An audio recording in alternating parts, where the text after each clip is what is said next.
ఇప్పుడేం చేస్తున్నావా? 7 జన్మలకు మీరే నా భర్తగా రావాలని వరలక్ష్మి వ్రతం చేస్తున్నానండి. ఎక్కడికండి?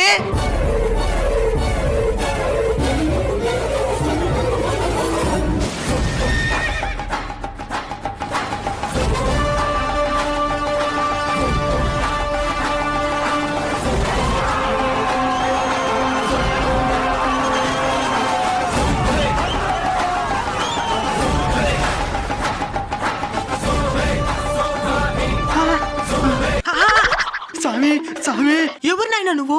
కాపాడండి స్వామి, కాపాడండి స్వామి. నా భక్తుడికి ప్రమాదమా? అభయం ఇస్తున్నానైనా. చెప్పు, ఏం ప్రమాదం ముంచుకొచ్చిందా? నా భార్య వరలక్ష్మి వ్రతం చేస్తున్నా స్వామి. చేస్తే మంచిదే కదా నైనా. ఏంది మంచిదే? దాని ఈ జన్మలను భరించలేకపోతున్నాను. 7 జన్మలకి ఎవరు భరించేదే? ఇప్పుడేం చేయమంటావా? ఆ వరలక్ష్మి వ్రతం పని చేయకుండా దానికి ఏదైనా పూజ చేయి.